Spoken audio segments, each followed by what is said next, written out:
Praise the Lord brothers and sisters. మరొకసారి ప్రభునామంలో అందరం ఇళ్లలో ఉన్నాము.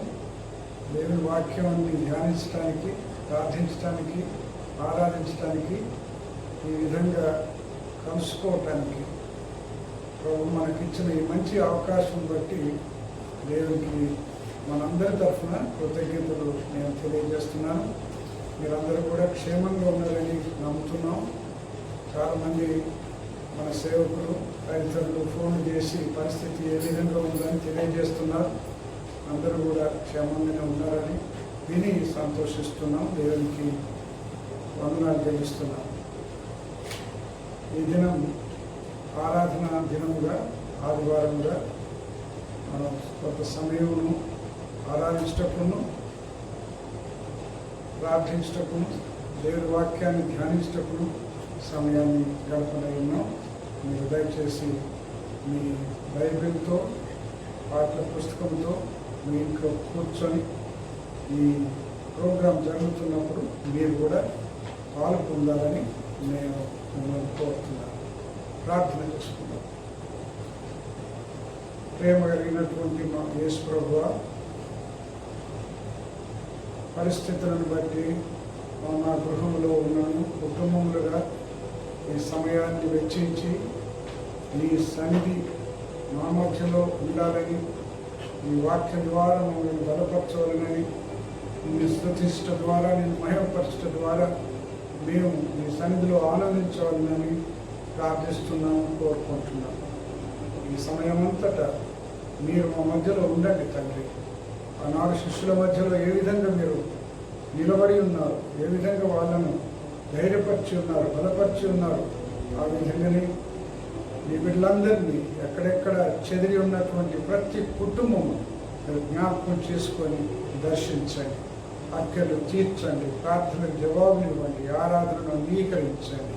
మీ నామమునకు మహిమ ఘనత మేము ఆరోపిస్తున్నాం, అంగీకరించమని యేసునామమున అడుగుచుంటున్నాం తండ్రి. ఆమేన్. మనం ప్రస్తుతం ఒక పాట పాడుకుందాం. నంబర్ స్క్వేర్ వారు తెలియజేస్తారు. ఆ నంబర్ మీరు ఇంతలోనే తీసి పెట్టుకోండి. వారితో కలిసి మనమందరం కూడా పాట పాటల ద్వారా ప్రభువును ఆరాధించుదాం. పునరుత్థానుడైన యేసుక్రీస్తు నామమున 6 రాష్ట్రాల్లో ఉన్న కౌంట్ అగాపే పరిచర్యలో ఉన్న సేవకులకు, డీకెన్లకు, సువార్థికులకు మన ఫౌండర్స్ కుటుంబం గారి తరఫున, డైరెక్టర్ గారి కుటుంబం తరఫున మీకు శుభములు తెలియజేస్తున్నాం. ఈ కరోనా లాక్డౌన్ సమయంలో మన గృహాల్లో ఉండి ఆయన సన్నిధిని అనుభవించడానికి మన అగాపే గీతముల పుస్తకం నుండి 34వ పాట పాడుతూ సంతోషంతో యెహోవాను సేవించడం.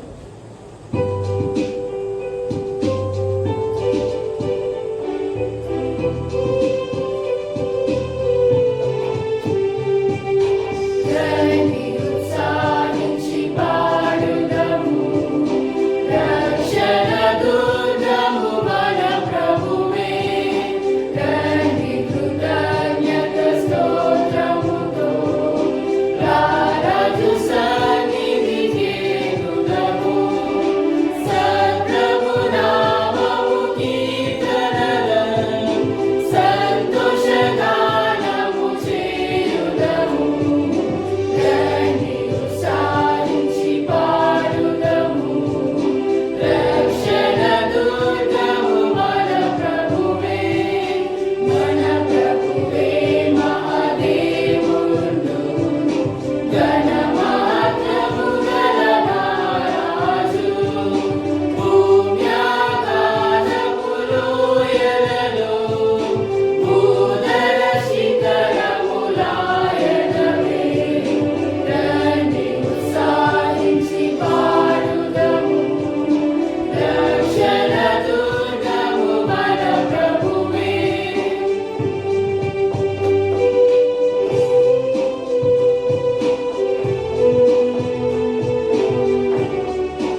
సాంప్రదాయ పరంగా జ్ఞాపకం చేసుకున్నాం, ప్రభు స్తుతులు చెల్లించాం. అదేవిధంగా ప్రభు యొక్క వాక్యాన్ని చదువుకున్నాం, ప్రభును ఆరాధించాం. మన గృహంలో ఉన్నాం. సమయాన్ని ప్రభు సన్నిధిలో మీరందరూ కూడా గడిపి ఉన్నారని నేను నమ్ముతున్నాను. దానికి అభినందనలు తెలియజేస్తున్నాను. ఈ దినం ఆదివారంగా పునరుత్థాన దినం తర్వాత ఇది మొదటిసారి మనం ప్రభు యొక్క సన్నిధిలో కూడుకోవటం. పునరుత్థానానికి సంబంధించినటువంటి కొన్ని విషయాలు నేను మీతో పంచుకోవాలని కోరుకుంటున్నాను. ప్రభు లేచి వారం అయిపోయింది, కానీ ఆనాడు యేసు ప్రభు సమాధిలో నుండి లేచిన తర్వాత 40 రోజులు తన శిష్యుల్ని దర్శిస్తూ సమయాన్ని గడిపాడు. ఏ విధంగా శిష్యులను దర్శించాడు, తన అపోస్తులను దర్శించాడు, ఏ విధంగా వాళ్ళని విశ్వాసంలో వాక్యంలో బలపరిచాడు, ఇవి కొన్ని విషయాలు నేను మీతో ధ్యానించాలని కోరుకుంటున్నాను. ప్రభు యొక్క కృపలో అదే కార్యక్రమం ఇన్ని సంవత్సరాలు కూడా ప్రభు చేస్తూనే ఉన్నాడు. తన దాసుల ద్వారా, తన వాక్యం ద్వారా మనకు అనేక విధాలుగా ప్రత్యక్షమైనట్టే సమాధిలో నుండి లేచి పునరుత్థానుడై మన మధ్యలో సంచరించినట్టే మనం అంగీకరిస్తే, ఆ విషయాన్ని గమనించుకొని తెలుసుకొని ప్రభువును గణపరిస్తే, ఆనాడు శిష్యులకు ఏ విధంగా ప్రభువు దర్శనం ఇచ్చి బలపరిచాడు, ఈ దినాల్లో కూడా ఆ విధంగా చేయడానికి వీలుంది. సరే, ఎవరెవరిని ప్రభు దర్శించాడు, ఏ సందర్భంలో దర్శించాడు, ఎందుకు దర్శించాడు అనే విషయాన్ని కొంచెం క్లుప్తంగా మనం చూసుకుందాం. మొదటిగా యోహాను సువార్త 20వ అధ్యాయము 11 నుండి మనం చదువుకుందాం కొన్ని వచనాలు. యోహాను సువార్త 20వ అధ్యాయము 11 నుండి మనం కొన్ని వచనాలు చదువుకుందాం. దానికంటే ముందుగానే 9వ వచనం ఒకసారి చూద్దాం. మన సహోదరుడు పాస్టర్ గారు ప్రభాకర్ గారు, ఆ తర్వాత ప్రియలు మాకు సహాయం చేస్తారు దేవుని వాక్యాన్ని చదువుతూ. మీరు కూడా రెఫరెన్స్ చెప్పినప్పుడు మీరు కూడా తీసుకొని మీ బైబిల్లో చూసుకోండి. యోహాను సువార్త 20:9 వచనం. ఆయన మృతులలో నుండి లేచుట అగత్యమను లేఖనము వారింకనూ గ్రహింపలేరు. ఈ వచనం ద్వారా మనం గ్రహించగలిగింది ఏంటి అని అంటే, లేఖనములో ఏ విధంగా రాయబడింది, లేఖనములను ఏ విధంగా నెరవేర్చడానికి యేసు ప్రభు శిలువ మీద మరణించనై ఉన్నాడు, ఆ విధంగానే సమాధిలో పెట్టబడనై ఉన్నాడు, సమాధిలో నుండి 3వ రోజు లేస్తాడని యేసు ప్రభువే చెప్పాడు. ఆ విషయాల్ని లేఖనములలో రాయబడినటువంటి సంగతి మీరు ఎరగరా అని కూడా శిష్యులను అడిగినట్టు మనకు తెలుసు. దేవుని సువార్తల్లో రాయబడింది. కనుక ఇక్కడ శిష్యుల యొక్క ఫెయిలియర్ ఏంటంటే, వారు ఆయన మృతులలో నుండి లేచుట అగత్యమని, అంటే తప్పదని, తప్పకుండా జరుగుతుందని లేఖనం వారింకను గ్రహింపరైరే. మొదటిగా మనం లేఖనములను గ్రహించాలి. ఒకవేళ అది మామూలైనటువంటి ప్రవచనములు కావచ్చు, లేకపోతే బోధన కావచ్చు, వాగ్దానాలు కావచ్చు, ప్రమాణాలు కావచ్చు, దేవుడు ఏది మనకు అనుగ్రహించిన దేవుని వాక్యమును ఎరిగినటువంటి వారమై, గ్రహించినటువంటి వారమై ఉండాలి. లేఖనములు ఏం చెప్తుంది, మన ప్రస్తుత మాటల్లో బైబిలు ఏమి చెప్తున్నది. బిల్లీ గ్రహాం అని ప్రపంచ సువార్తికుడు కొన్ని రోజుల క్రితమే దేవుని సన్నిధిలోకి వెళ్ళిపోయాడు. ఆయన పేరు సుమారుగా ఎరగనటువంటి క్రైస్తవ భక్తులు లేరు, లోకస్తులకు కూడా తెలుసు. ఆయన సారికి వాక్యం చెప్తున్నప్పుడు ఒక మాట అనేది ఏంటనంటే, దస్ సేత్ బైబిల్. ఆనాడు ప్రవక్తలేమో దస్ సేత్ ద లార్డ్ అనేవారు, అంటే ప్రభు ఈ విధంగా పలుకుచున్నాడు. కానీ విలిగ్రహం గారు ఏమన్నదంటే బైబిల్ ఈ విధంగా పలుకుచున్నది అని చెప్పేవాడు. కనుక క్రైస్తవ సోదరులుగా యేసు ప్రభువును అనుసరిస్తున్నటువంటి వారంగా బైబిల్ లేఖనములు మనము గ్రహించి ఉండాలి. గ్రహించాలంటే చదవాలి. చదివి ఏం చేయాల్సి వస్తుంది? ధ్యానించాల్సి వస్తుంది. ధ్యానించిన తర్వాత దేవుడు ఏం మనతో మాట్లాడుతున్నాడు, ఆ తర్వాత దేవుని యొక్క మాటను మనకు నేర్పించి ఏ విధంగా ఇతరులకు చెప్పగలుగుతామనే ధ్యానంలో మనం ఉండాలి. ఇది ప్రభు యొక్క కృప మనకు అనుగ్రహింపబడింది, దేవుడి సేవకులుగా, దేవుడి భక్తులుగా. సరే, ఇక్కడి నుండి కొంచెం ముందుకు వెళ్దాము.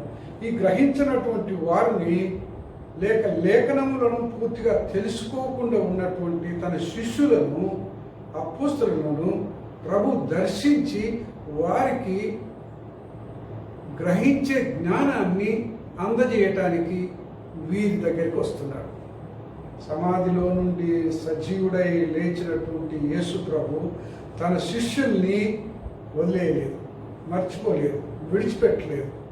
వారు అన్ని విధములుగా ఫెయిల్ అయినను, ఓడిపోయినను, లేఖనములు గ్రహించలేదు, ప్రభు మాట వినలేదు, అర్థం చేసుకోలేదు, ఆయనను సమాధి నుండి లేచినప్పుడు ఆహ్వానించడానికి సిద్ధంగా లేరు, చెదిరిపోయారు. ఇవన్నీ ఉన్నను ప్రభు వాళ్ళని విడిచిపెట్టలేదు. దీన్నే మనం ఇంగ్లీష్లో గ్రేస్ అంటున్నాం, తెలుగులో కృప అంటున్నాం. అంటే మనం అర్హులం కాకున్నను, మనం ఓడిపోయినటువంటి వారం అయినను యేసు ప్రభు మళ్ళీ మన దగ్గరకు వస్తున్నాడు. Praise the Lord. దీనికి మనం ప్రభువును స్తుతించాలి. అందుకోసమని ఆయనను ఆరాధించాలి. ఎందుకోసమనంటే ఆయన సజీవుడైనటువంటి వాడు. అంటే ఆయన లేచినాడు సమాధిలో నుండి మాత్రం అనేది కాదు, ఆయన నిజంగా దైవం అనేది రుజువైంది. ఈ దైవం దగ్గర కాకుండా, సజీవుడైనటువంటి దైవం దగ్గర కాకుండా, సమాధిని గెలిచినటువంటి వాడు, మరణాన్ని గెలిచినటువంటి వారి దగ్గర కాకుండా ఎక్కడ వెళ్దాం? ఆయన మన ఇంటికి వచ్చి మనల్ని మందలిస్తున్నాడు. ఆయన నిజమైనటువంటి సజీవమైనటువంటి దైవం అని. అందుకోసమని ఏ విధంగా దర్శిస్తాడు ఆయన ప్రజల్ని అనేది కొంత మనం గమనించి తెలుసుకుందాం. ఇప్పుడు 11వ వచనం చూద్దాం. అయితే మరియా సమాధి బయటకు నిలిచి ఏడ్చుచుండెను. ఆమె ఏడ్చు సమాధిలో వంగి చూడగా తెల్లని వస్త్రములు ధరించి 2 దేవదూతలు యేసు దేహము ఉంచబడిన స్థలములో తల వైపును ఒకడును కాలు వైపును ఒకడును కూర్చుండుట కనబడెను. వారు, అమ్మా, ఎందుకు ఏడ్చుచున్నామని ఆమెను అడగగా ఆమె, నా ప్రభువును ఎవరో ఎత్తుకొని పోయిరి, ఆయనను ఎక్కడ ఉంచిరో నాకు తెలియదని చెప్పాను. ఆమె ఈ మాట చెప్పి వెనుక తట్టు తిరిగి యేసు నిలిచి ఉండుట చూచెను గాని ఆయన యేసు అని గుర్తుపట్టలేదు. ఇక్కడ మనం ఆపుకుందాం. ప్రభు యొక్క ప్రేమ చూడండి. ఒక స్త్రీ దేవుని యొక్క కృపను ఎంతో పొందింది. ఆమె యొక్క జీవితంలో దయ్యాలు వెంటబడ్డాయి. ప్రభు ఆమెకు విడుదలనిచ్చాడు. అప్పటి నుండి యేసు ప్రభు వెంబడి తిరుగుతూనే ఉంది ఈ స్త్రీ. ఆమె హృదయంలో నుండి కృతజ్ఞత అనేది పొంగి వస్తున్నది. ఏ విధంగా తన ప్రేమను ప్రభువుకు చూపించాలి అని మార్గాలు వెతుకుతూ ఉంది. తన శిష్యులతో కలిసి, అంటే యేసు ప్రభు యొక్క శిష్యులతో కలిసి స్త్రీలందరూ కలిసి ప్రభు వెంబడి వెళ్ళారు. సేవలో పాల్గొందారు, ఖర్చులు పెట్టుకున్నారు. వారి కోసం కూడా, శిష్యుల కోసం కూడా ఖర్చులు పెట్టారు. యేసు ప్రభు ఇప్పుడు గలిలయ నుండి యెరూషలేముకు వచ్చినప్పుడు శిలువ మీద ఆయన చావలసినటువంటి ఆ ప్రవచనాన్ని నెరవేర్చడానికి ప్రభు వస్తున్నప్పుడు వీళ్ళు కూడా వచ్చారు. వీళ్ళందరితో స్త్రీలు వచ్చారు. స్త్రీల్లో ఈ మేరీ మగ్దలేని కూడా వచ్చింది. కానీ ఎంత ప్రేమ అభిమానం ఉన్నా కానీ ఒక సత్యాన్ని మాత్రము ఈ స్త్రీ గ్రహించలేకపోయింది. అదేంటి అంటే తన ప్రభువు సమాధిలో లేడు అనేది. అందుకోసమని శవానికి ఈ అత్తర్ను అంటి లేక సుగంధ ద్రవ్యములను అంటి ఆమె కృతజ్ఞతను తెలియజేసుకోవాలి, ఆమె అభిమానాన్ని తెలియజేసుకోవాలనుకుంటుంది, కానీ తప్పు మార్గంలో పోతుంది. అనేక సార్లు మనం కూడా ఒకవేళ మంచి భక్తిపరులాగా ఉండొచ్చు, భయంతో కూడా ఉండొచ్చు, కానీ అసలైన సత్యాన్ని ఎరగకపోవచ్చు. సత్యం ఏంటంటే యేసుప్రభు లేచి ఉన్నాడు. అటువంటి వాళ్ళ దగ్గరికి యేసుప్రభు వచ్చి భుజాన్ని తట్టినట్టు మేరీ, అక్షరాల మేరీ ముందటనే నిలుచున్నాడు. Praise the lord. మనం ఎవరమైతే చాలాసార్లు ఏదో ఒక పొరపాట్లో ఉంటాం. అన్నీ బాగానే ఉన్నాయి, భక్తి ఉంది, భయం ఉంది, బైబిల్ చదువుతున్నాం, కానీ సత్యం కొన్ని ఎరగకుండా పోతున్నాం. ఏంటి అవి అని మనం కొన్నిసార్లు ఆలోచించుకుంటే ఎవరో చెప్పినటువంటి మాటలు మనం వింటాం. అసలైనటువంటి సిద్ధాంతం ఏంటి, మార్గం ఏంటి, ఏ విధంగా బైబిల్లో ఉన్న సత్యాన్ని మనం తెలుసుకోవాలి. కానీ తెలుసుకోకుండా ఏమవుతుందనంటే ఎవరు చెప్పిన బోధనలు వాళ్ళు వింటాం. యేసు ప్రభువే చెప్పాడు, పౌలు గారు చెప్పారు, పరిశుద్ధులైన పౌలు. కొందరు వస్తారు, ఎవరు వాళ్ళు? అబద్ధ బోధకులు. ప్రియమైన క్రైస్తవ సోదరులారా, జాగ్రత్త చూపి. యేసు ప్రభు సమాధిలో నుండి లేచిన తర్వాత కూడా కొందరు పుట్టారు. ఎటువంటి వాళ్ళు అంటే యేసు ప్రభు చావలేదని, సమాధిలో పెట్టబడలేదని, తిరిగి లేవలేదని అప్పుడే బోధలు మొదలు పెట్టారు. తప్పుడు బోధకులు ఉంటారు. ప్రియమైన అగాపే సేవకుల్లారా, పరిచారకుల్లారా, దేవుని బిడ్డలారా, ఇది దృష్టిలో పెట్టుకోండి. అంతా బాగానే ఉంది, కానీ ఏదో ఒక దగ్గర పొరపాటు. కానీ యేసు ప్రభు మన ముందే నిల్చున్నాడు. మన కన్నీటి తుడవటానికి ప్రభు నిల్చున్నాడు. వెతుకుతున్న వారికి ఆయన దొరుకును అని దేవుని వాక్యంలో ఉంది. మరియా ఆ అనుభవం పొందింది. ఇక ఆమె యొక్క సంతోషానికి, ఆమె యొక్క తృప్తికి, ఆమె ఆనందానికి కట్టలు లేవు. అదే ప్రభువు చేయడానికి వచ్చాడు. ఇంకొక విషయాన్ని మనం గమనించుకుంటే మత్తయి సువార్త 28వ అధ్యాయం 9 నుండి 10 వరకు చదువుకుందాం. యేసు వారిని ఎదుర్కొని మీకు శుభమని చెప్పింది. వారు ఆయన యొద్దకు వచ్చి ఆయన పాదములు పట్టుకొని ఆయనకు మొక్కగా, యేసు భయపడకుడి, మీరు వెళ్ళి నా సహోదరులు గలిలయకు వెళ్ళవలననియు వారక్కడ నన్ను చూతుడనియు వారికి తెలుపుడని.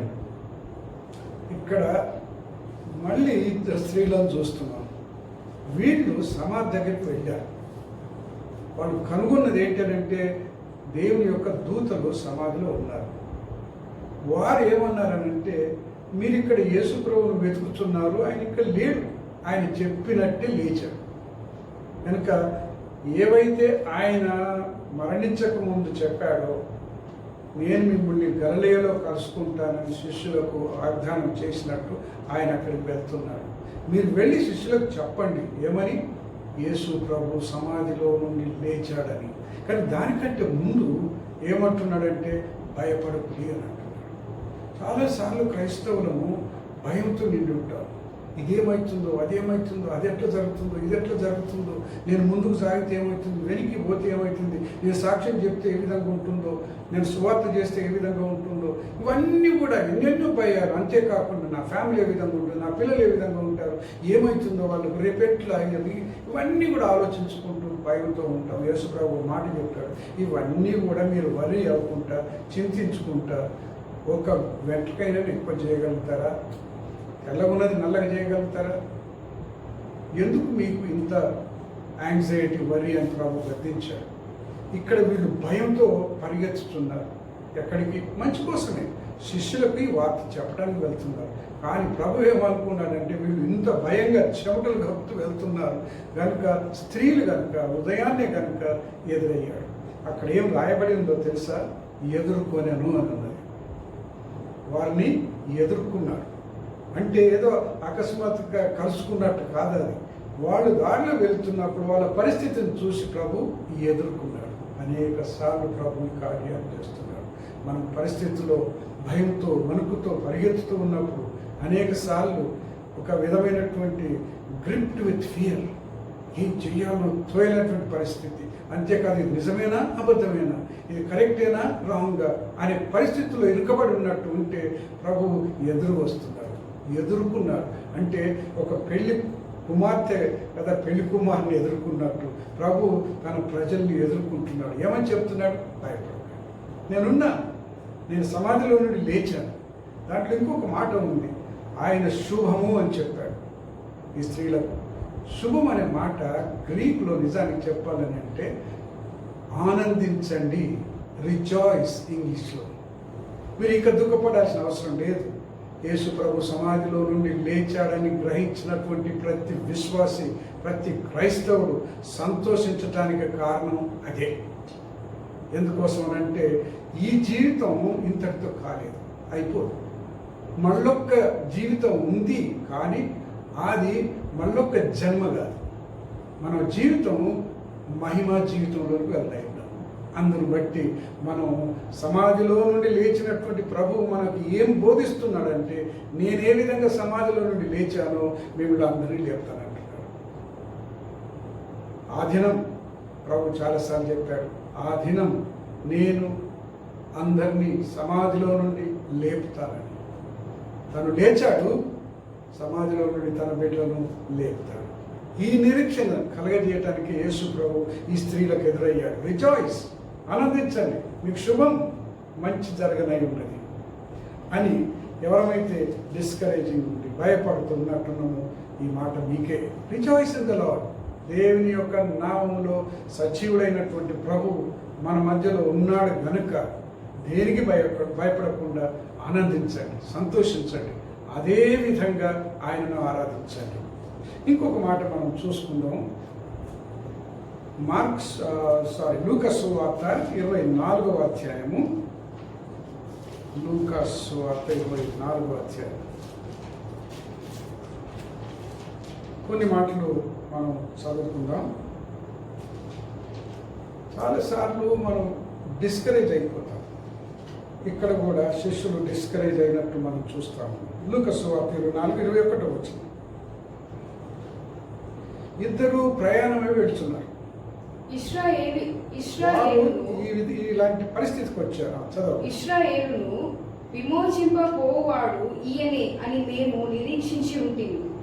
ఇదిగాక ఈ సంగతులు జరిగి నేటికి 3 దినములాయెను.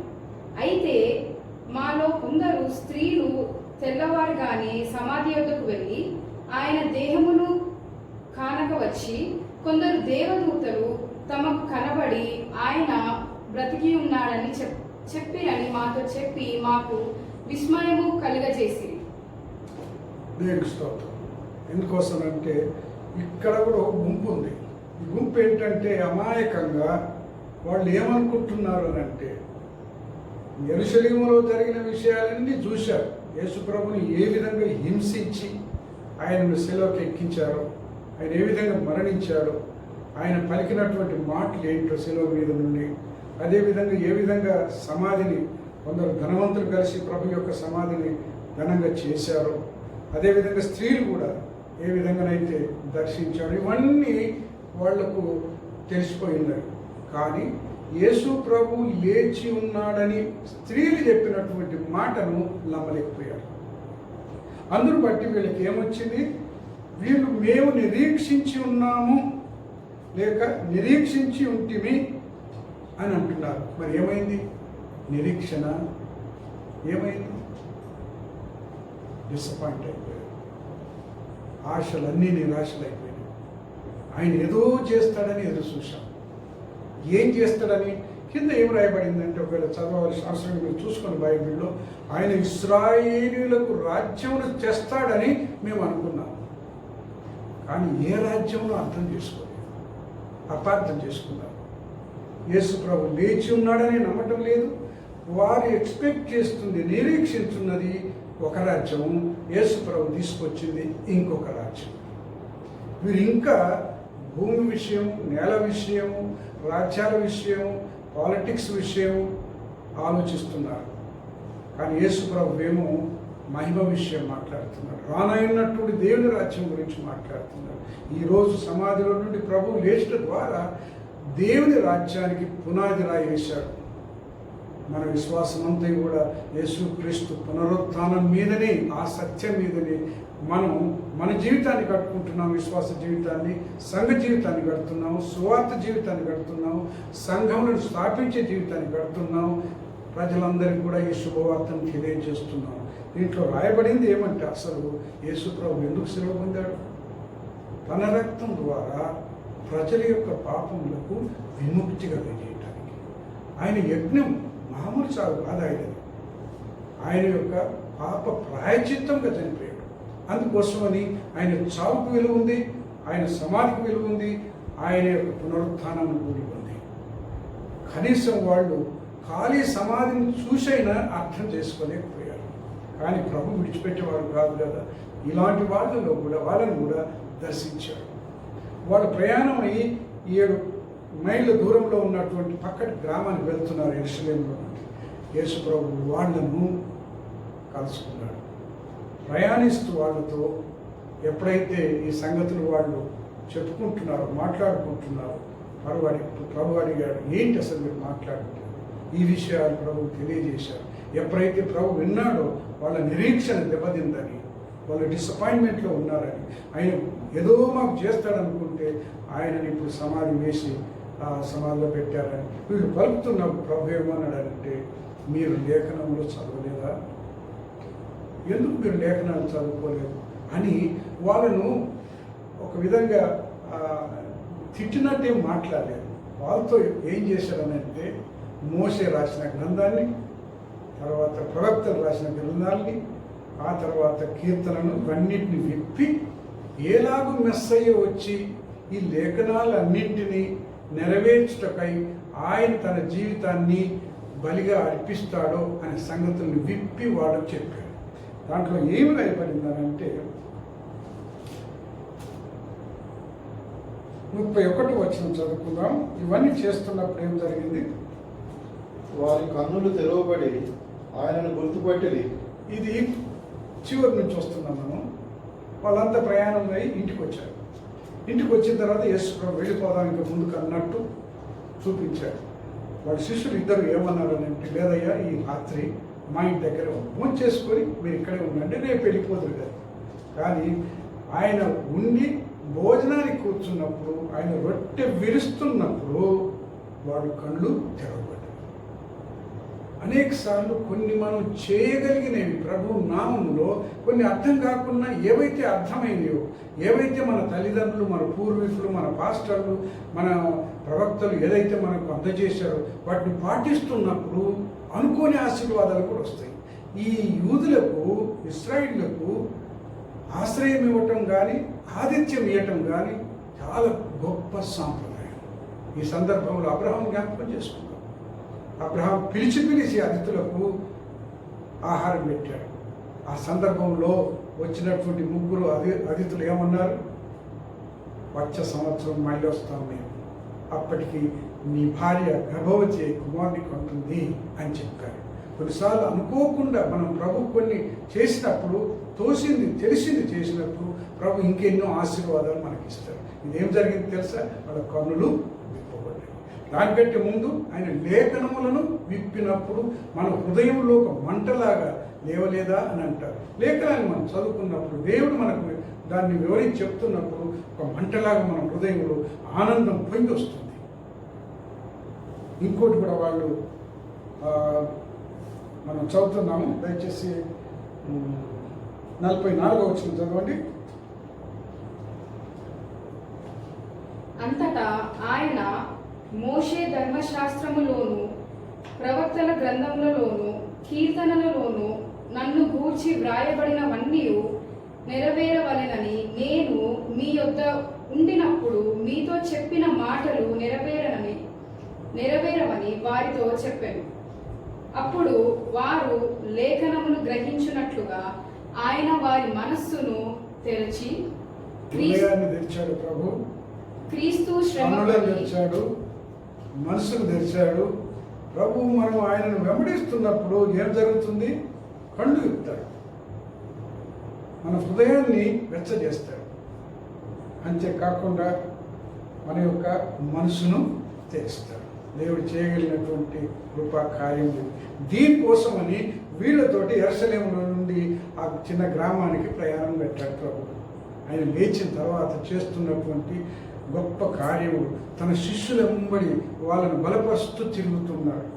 ఇంకొక మాట మనం చదువుకుంటే అదే లూకా సువార్త 24:36 వచనం చదువుదాం. 36. వారు ఇలాగ మాట్లాడుచుండగా ఆయన వారి మధ్యను నిలిచి, మీకు సమాధానమవుగాక అని వారితో అనండి. అయితే వారు దిగులుపడి భయక్రాంతులై భూతము తమకు కనబడినని తలంచి, అప్పుడు ఆయన, మీరెందుకు కలవరపడుచున్నారు? మీ హృదయములలో సందేహములు పుట్టనేలా? నేనే ఆయనను అంటకు నా చేతులను నా పాదములను చూడుడి, నన్ను పట్టి చూడుడి. నాకున్నట్టుగా మీరు చూచున్న ఎముకలను మాంసమును భూతమునకు ఉండవని చెప్పి తన చేతులను పాదములను వారికి చూపాను. చాలాసార్లు ఏమవుతుందనంటే మనం నమ్మటానికి ఏదో ఒక రుజువు కావాలి. ఈరోజు ప్రభువు రుజువు చూపించడానికి వచ్చాడు. అనుమానిస్తూ ఉన్నటువంటి ప్రజలకు అనుమానం తీర్చడానికి ప్రభు ఏం చేస్తాడంటే కొన్నిసార్లు రుజువులు ఇస్తాడు. ఏ రుజువులు ఇస్తున్నాడు మనకు ప్రస్తుతం? ఎన్ని మెరకిల్స్ జరుగుతున్నాయండి, ఎన్ని అద్భుత కార్యాలు ప్రభు చేస్తున్నాడు. ఎంతమంది రోగులను బాగు చేస్తున్నాడు, ఎంతమంది దయ్యాన్ని వెళ్ళగొడుతున్నాడు, ఎంతమంది ప్రార్థన జవాబిస్తున్నాడు, ఎంతమంది, ఒక మాటలో చెప్పాలంటే ఎంతమంది జీవితాన్ని బాగు చేస్తున్నాడు. ఇవన్నీ అద్భుత కార్యాలు కావాలి. ఆయన లేచి ఉన్నాడు అనడానికి రుజువులు కావాలి. కనుక కొన్నిసార్లు రుజువు కోసమని ప్రభు మన చుట్టూ కొన్ని అద్భుత కార్యాలు చేస్తున్నాడు. అదేవిధంగా మనం తోమా విషయం కూడా చదువుతున్నాం. ఆయన అనుమానించాడు.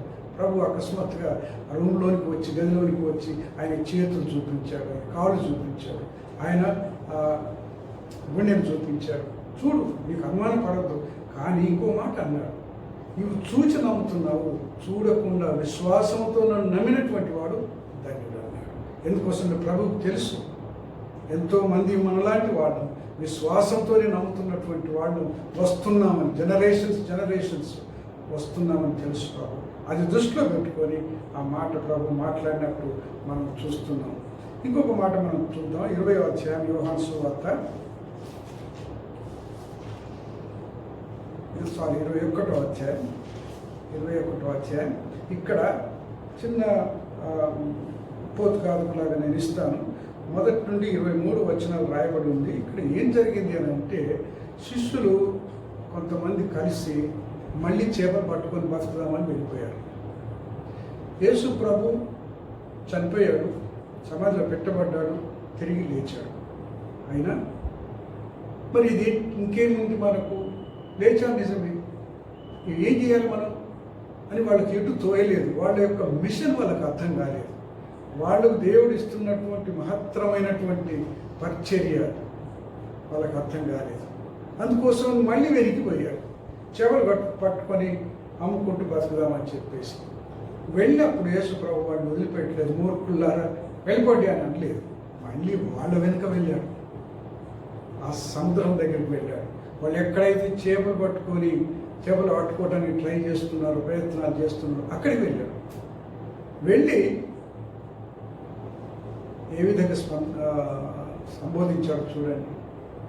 వాళ్ళు ఏమన్నారంటే, స్నేహితులారా, కొన్ని భాషల్లో పిల్లల్లారా అని రాయబడింది.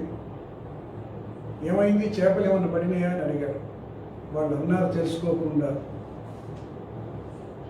అయ్యా చేపలు పడలేదండి, రాత్రంతా ప్రయాసపడ్డామని చెప్పారు. అయితే ప్రభు అన్నాడు, ఈ ప్రక్క కాదు ఆ ప్రక్క ఏంటని చెప్పాడు. వాళ్ళ నిండా చేపలు పడ్డాడు. వాళ్ళు విచిత్రపోయారు, అర్థం చేసుకున్నారు, అమ్మ బాబు ఈయన ఎవరో కాదు, సమాధిలో నుండి లేచినటువంటి యేసు ప్రభువు అని సంతోషంతో నిండిపోయారు. అసలు వల పిగిలిపోతున్నాయి, అన్ని చేపలు పడ్డాయి. కానీ ప్రభు దాంతో వదిలిపెట్టలేదు. ఏమన్నాడు తెలుసా? ఇదైతే నాకు చాలాసార్లు గంభీరంగా అనిపిస్తుంది. రండి నాతోటి భోజనం చేయండి, బ్రేక్ఫాస్ట్ చేయండి, మీ దగ్గర ఉన్న చేపలు కొన్ని పట్టుకుని రండి. అప్పుడు వాళ్ళకి పూర్తిగా అర్థమైంది, యేసు ప్రభు కొట్టి కలిసిపోదామని రాలేదు, కొట్టి ధైర్యపరుస్తామని రాలే. మీరు వెతుకుతున్నది ఏంటిరా? మీకు ఆహారం కావాలి, పానీయం కావాలి, మీ బతుకు తెరువు కావాలి, అంతే కదా. ఆ బతుకు తెరువు అంతా నేనే మీకు అనుగ్రహిస్తాను రండి అని బ్రేక్ఫాస్ట్కు ఆహ్వానించాడు. వారికి బ్రేక్ఫాస్ట్ అందజేశాడు. ఎక్కడి నుండి నీపు తెచ్చాడు, ఎక్కడి నుండి కట్టెలు తెచ్చాడు, ఏ విధంగా చేపలను కాల్చాడు మనకు తెలియదు. ఇవన్నీ కూడా ప్రభు సిద్ధం చేసి తన శిష్యులను పిలిచి, ఇప్పటికైనా అర్థం చేసుకోండి, నన్ను వెంబడించినప్పుడు, ఆనాడు మిమ్మల్ని పిలిచినప్పుడు 3 సంవత్సరాల క్రితం ఎక్కువ నేను నా పిలుపుని అందుకుని వచ్చాను. నేను అప్పుడు ఏమన్నాను? Follow me, I will make you fishers of men. చేపలను పట్టు మనుషులను పట్టు జాలరులుగా నేను మిమ్మల్ని చేస్తానన్నాడు. కానీ ఈరోజు వాడు జారిపోయాడు. మళ్ళొక్కసారి దాన్ని స్థిరపరచడానికి, ఆయన పిలుపు మీద ముద్ర వేయటానికి యేసు ప్రభు ఆ సముద్రం దగ్గరికే వచ్చాడు. ఎక్కడ మొదట పిలిచాడో వాళ్ళు అన్ని వదులుకొని వచ్చారో ఇప్పుడు అక్కడికే వాళ్ళు వెళ్ళారు. వెనక్కి పోయినటువంటి వారిని మళ్ళీ వెతుక్కుంటూ రావటానికి వచ్చినటువంటి యేసు ప్రభు యొక్క ఆ కృపను అర్థం చేసుకోండి. వాళ్ళు మళ్ళీ ధైర్యపరిచి మళ్ళీ వెనక్కి తీసుకొని వచ్చాడు.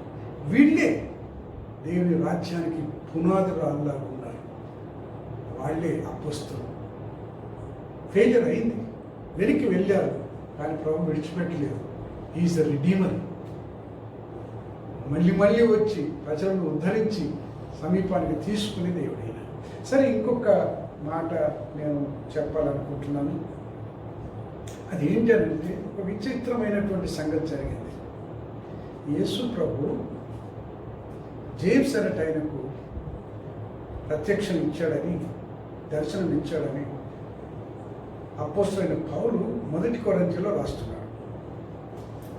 అది 15వ అధ్యాయం 5వ వచనం చూడండి దయచేసి. 1 కొరింథీ. ఆయన కేఫాకును తర్వాత 12కి కనబడాను. కేఫా అంటే ఎవరు? పేతురు. చదువు. అటు పిమ్మట 500కు ఎక్కువైన సహోదరులకు ఒక్క సమయం అందే కనబడెను. వీరిలో అనేకులు ఇప్పటి వరకు నిలిచి ఉన్నారు, కొందరు నిద్రించిరి. తరువాత ఆయన యాకోబుకును, అటు తర్వాత అపోస్తలకు అందరికీ మొదటిది మనం గమనించుకోండి. ఎవరికి కనబడ్డాడు? యాకోబు. అసలు యాకోబు ఎవరు? సరే, నేను ఎప్పుడైనా దీని విషయం వచ్చినప్పుడు వివరిస్తాను. కానీ ఈ సందర్భంలో మాత్రం యాకోబు ఎవరంటే యేసు ప్రభు యొక్క తమ్ముడు. కొన్ని వచనాలు మనం చూసినప్పుడు వీళ్ళు యేసు ప్రభుని నమ్మలేదు. యోహాను సువార్త 7వ అధ్యాయం 5వ వచనం చూడండి. యోహాను సువార్త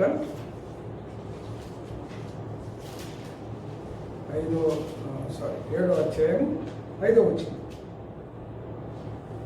ఆయన సహోదరులైనను ఆయన యందు విశ్వాసం ఉంచలేదు. ఎవరు వీళ్ళు? యేసు ప్రభు యొక్క తమ్ముళ్ళు. యేసు ప్రభు యందు విశ్వాసం ఉంచలేదు. మత్తయి సువార్త 13వ అధ్యాయం 55వ వచనం చూడండి. 55. ఇతడు వర్ధవాని కుమారుడు కాడా? ఇతని తల్లి పేరు మరియ కాదా? యాకోబు, యోసేపు, సీమోను. యాకోబు, యోసేపు, సీమోను, యూదా అనేవారు ఇతని సోదరులు కారా? ఇది క్లియర్ పేర్లతో సహా ఇక్కడ మనం చదువుతున్నాము. ఎవరు? యేసు ప్రభు యొక్క తమ్ముడు. దాంట్లో ఒకడు ఉన్నాడు, యాకోబు. సరే, ఇంకొక వచనంలో మనం చూస్తే ఎక్కడో మార్పు వచ్చేసింది. ఆ మార్పును అపోస్తల కార్యం 1:14 చూద్దాం. అపోస్తల కార్యం 1:14 వచనం. వీరందరూ వీరితో కూడా కొందరు స్త్రీలను యేసు తల్లి అయిన మరియయు ఆయన సహోదరులను ఏక మనస్సుతో ఎడతెగగా ప్రార్థన చేయుచుండిరి. ఎవరు వీళ్ళు? ఏమో జరిగింది, అద్భుతం జరిగింది. ఏంటి అద్భుతం? అసలు వాళ్ళ తమ్ముడినే, అన్ననే వాళ్ళు దూషించినటువంటి వారు. ఇంకొక సందర్భంలో ఏం చెప్పారంటే ఆయన కొంచెం పిచ్చండి అని మాట్లాడారు. అలాంటి కుటుంబము ఇప్పుడు ఈ దినం అపోస్తల కార్యం 1:14 మనం చదువుతున్నట్టు యేసు ప్రభు ఏం చెప్పాడు తన శిష్యులకు? మీరు పరిశుద్ధాత్మ మీ మీదకి వచ్చేంత వరకు వేచి ఉండండి యెరూషలేములో అని అన్నారు. మరి ఏం చేయాలి వాళ్ళు? ప్రార్థనలు చేసుకుంటూ కనిపెట్టుకుంటూ ఉండాలి. అది పెంతెకోస్తు దినం అది నెరవేర్చబడింది. ఏంటంటే పరిశుద్ధాత్మ దేవుడు వాళ్ళ మీదకి దిగొచ్చాడు. ఇన్ని రోజులు యేసు ప్రభు పునరుత్థానుడి వాళ్ళకు చివరి రోజు కలిసి మీరు సువార్తను దేశాలంతటికి పంచిపెట్టానని చెప్పి ఆయన ఆరోహణలో వెళ్ళిపోయిన తర్వాత వీళ్ళు వెయిట్ చేస్తున్నారు, కనిపెట్టుకుని ఉన్నారు. ఈ కనిపెట్టుల్లో ఎవరున్నారు? ప్రార్థన చేయట్లో ఎవరున్నారు? మరియమ్మ ఉంది, వాళ్ళ తల్లి, యేసు ప్రభు తల్లి. అంతేకాకుండా ఆయన సహోదరులను ఏక మనసుతో ఎడతెగక ప్రార్థన చేయించుంది. ఏం చేస్తున్నారు వీళ్ళు? ప్రార్థన చేస్తున్నారు. ఎప్పుడు జాయిన్ అయ్యారు? ఎప్పుడు వీళ్ళు విశ్వాసులు అయ్యారు? యేసు ప్రభు సమాధిలో నుండి లేచింది చూసుకొని, అమ్మ బాబోయ్, మా అన్నయ్య అనుకున్నాం, కాదు ఆయన దైవం ఉంటాడు అని మనసు మార్చుకున్నారు. సరాసరి యేసు ప్రభు యొక్క శిష్యులకు గుంపులో కలిసిపోయారు. ఇప్పుడు ప్రార్థనలే చేస్తున్నారు, పూజలే చేస్తున్నారు. యేసు ప్రభు ఏ వాగ్దానం అయితే చేశాడో, నేను మీ యొద్దకు పరిశుద్ధాత్మను పంపిస్తానని, ఆ వాగ్దానం నెరవేర్చమని ఇప్పుడు యెరూషలేములో కూర్చుని ప్రార్థన చేస్తున్నారు. ఆ గుంపులో యాకోబు ఉన్నారు. ఈ యాకోబు యేసు ప్రభు యొక్క మొదటి తమ్ముడు, పెద్దోడి ఇంట్లో. ఆయనే యెరూషలేము చర్చికి నాయకుడు అయ్యాడు. సరే, ఎప్పుడైనా దేవుడి చిత్తం అయితే అసలు ఈయన ఏ విధంగా నాయకుడు అయ్యాడు అనేది మనం తెలుసుకుందాం. కానీ విచిత్రం ఏంటంటే, యేసు ప్రభు యొక్క అద్భుతాలు, గొప్ప మాటలు విని నమ్మలేనటువంటి వారు యేసు ప్రభు యొక్క పునరుత్థానాన్ని బట్టి మనసు మార్చుకున్నారు. ఆయన శిష్యులయ్యారు, సేవకులయ్యారు. మొదటివాడు వాళ్ళ తమ్ముడు, యేసు ప్రభు తమ్ముళ్ళలో మొదటివాడు సంఘానికి నాయకుడు అయ్యాడు. ఒక విధంగా చూడాలని అంటే, పేతురు మొదటి ఉండేది ఆయన పేరు, కానీ యాకోబు పేరు ఇప్పుడు పేదరి కంటే మొదటికి వచ్చేసింది. ఎందుకోసం అనంటే అంత స్థిరమైనటువంటి సాక్షిగా యాకోబు ఉన్నాడు. Praise the lord. యేసు ప్రభు లేచినటువంటి వార్త మనం ప్రకటించినప్పుడు దీన్ని చూసి నమ్మకున్నా కానీ ఆయన మరణాన్ని, సమాధిని, పునరుత్థానాన్ని చూసినప్పుడు ప్రజల యొక్క గుండెలు మారిపోతున్నాయి, మనసు మారిపోతుంది. మార్చుకోవటంలో మనసు మాత్రం కాదు, జీవితాన్నే మార్చుకొని, గమ్యాన్నే మార్చుకొని ఆయన వెంబడిస్తున్నటువంటి వారు ఉన్నారు. ఎందుకు యేసు ప్రభు ఇంతమందిని కలుసుకున్నాడు? తన శిష్యుల్ని, అపోస్తులను ఇన్నిసార్లు ఎందుకో తెలుసా? ఆయన కృప వారిని వెంబడిస్తూ ఉంది. అందుకోసమని యోహాను అంటాడు, మేము కృప వెంబడి కృపను పొంది ఉన్నాము. ఏమో కృప? ఆయన మరణించకముందు పొందినటువంటి కృప, ఆయన సమాధిలో నుండి లేచిన తర్వాత కృప. ఆ కృప ఏంటి అని అంటే, వెతుకుతున్నటువంటి కృప, తిరిగి సంపాదించుకునే కృప, తిరిగి బాధ్యతలు ఇచ్చే కృప, తిరిగి అభిషేకం ఇచ్చే కృప, తిరిగి దేవుని సేవలో వాడుకునే కృప. ఈ కృప మనందరి మధ్యలో విస్తరించుగాక. దేవుని యొక్క సన్నిధి మనందరితో ప్రత్యేకంగా ఈ దినం, ఈ శుభదినం, ప్రభు యొక్క పునరుత్థానాన్ని ప్రత్యేకంగా ఆయన ఏ విధంగా పడిపోయినటువంటి వారిని లేపుతున్నాడు, వెళ్ళిపోయినటువంటి వారిని తీసుకొచ్చుకుంటున్నాడు, తన మందను మళ్ళీ సమకూర్చుకుంటున్నాడు. ఆ మందలో ఆయనే తన శిష్యులను అపోస్తలులుగా ఎంచుకున్నటువంటి వారిని ప్రత్యేకంగా వాడుకుంటున్నాడు. ఆ విషయాన్ని మనం కొన్ని గమనించుకున్నాం. Praise the lord. మనకు కూడా అదే కృప ఈ రోజుల్లో అందుతుంది. ఆ కృప మీకు అనుగ్రహింపబడి దీవించబడదు కాక. దేవునికి స్తోత్రం. దేవుని నామానికి మహిమ కలుగును గాక. మన అగాపి గీతావళి పుస్తకం నుండి 332వ కానుకల పాట మేము బృందంగా పాడుతుండగా, మీరు మీ కుటుంబంలో ఉంటూ మాతో పాటు ఈ పాట పాడుతూ దేవునికి సమర్పించవలసినటువంటి అర్పణలు, ఇడికడి బియ్యం, కానుకలు అందించి దేవుడు అనుగ్రహించు దీవెనలు అందరం పొందుకుందాం. మరి దీని ఒక బాధ్యతగా కుటుంబంలో ఉన్నటువంటి పెద్ద బాధ్యతగా తీసుకొని ఈ అర్పణలను ఈ సంఘ కాపరికి అందించవలసిందిగా ప్రభు పేట మేము కోరుతున్నాం.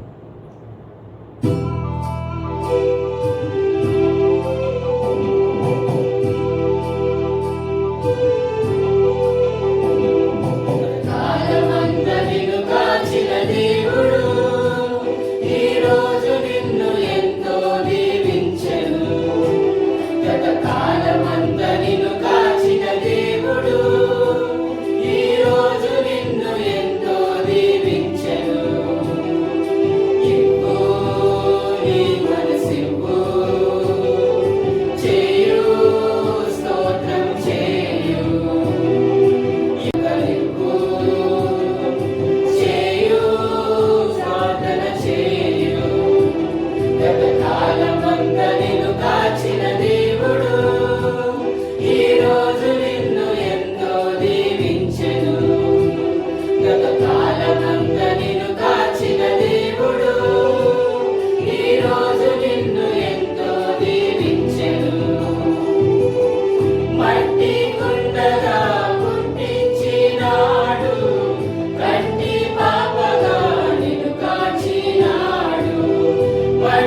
ప్రార్థన చేసుకుందాం.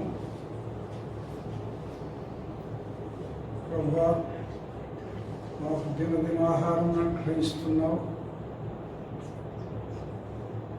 అనేక విధములుగా మమ్మల్ని కాపాడుతూ నడిపిస్తున్నావు.